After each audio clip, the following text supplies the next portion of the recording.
Good morning. അത്യാവശ്യം നല്ലൊരു മഴ ദിവസം തന്നെയാണ് കേട്ടോ. മഴയ്ക്ക് ഒരു തോർച്ചയെന്നൊന്നും പറയാനില്ല. ഇടയ്ക്ക് ഒരു ചെറിയ ഗ്യാപ്പ് കിട്ടിയപ്പോൾ ഇറങ്ങിയതാണ്.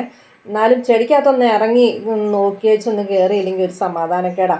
എന്തെങ്കിലുമൊക്കെ കയറി നശിപ്പിക്കുമെന്ന് പറയാനില്ല. ഈ പുഴുവൊക്കെ ഭയങ്കര, ഇപ്പോൾ പുഴുശല്യത്തിൻ്റെ സമയം കൂടി ആയതുകൊണ്ട് എന്തായാലും നമ്മൾ ഈ എല്ലുപൊടിയും വേപ്പൻ പിണ്ണാക്കും കടലപ്പിണ്ണാക്കും കൂടിയും പുളിപ്പിച്ച് ചേർത്തിട്ടതാണ്. അതിൻ്റെ റിസൾട്ടാട്ടോ ഇപ്പോൾ ഈ കാണുന്നത്. ആ വളത്തിൻ്റെ കൂട്ടിട്ട് കൊടുത്തിട്ട് 15 ദിവസം ആവുന്നുള്ളൂ. അന്നേരത്തേനും ഉള്ള റിസൾട്ടാണ് ഇത്.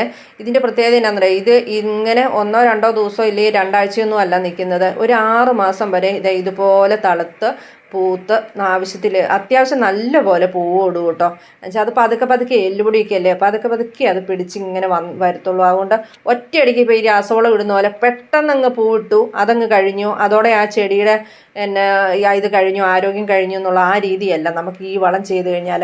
അതുകൊണ്ട് 100% എനിക്ക് ഉറപ്പുള്ളൊരു വളം തന്നെയാണ് ഇത്. ഇങ്ങനെ ഇത് ചെയ്തതിന് ശേഷം 1 മാസമൊക്കെ കഴിഞ്ഞിട്ട് വേണമെങ്കിൽ നമുക്ക് ആ ജൈവ സ്ലറിയുടെ വളം ചേർത്ത് കൊടുക്കാം. അതായത് അത് ചേർക്കുന്നവരും കേട്ടോ.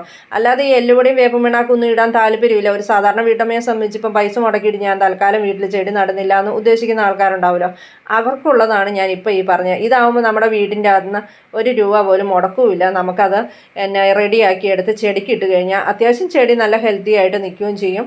അത്യാവശ്യം പൂവും തരുകയും ചെയ്യും കേട്ടോ. അത് മാത്രം ചെയ്തു കൊടുക്കുകയാണെങ്കിൽ 15 ദിവസം കൂടുമ്പോൾ നമുക്ക് ചെയ്തു കൊടുക്കാം. വെജിറ്റബിൾ വേസ്റ്റ് ഉണ്ടല്ലോ, ഈ ഇലച്ചെടികൾക്ക് നിറം കിട്ടാൻ നല്ലതാട്ടോ.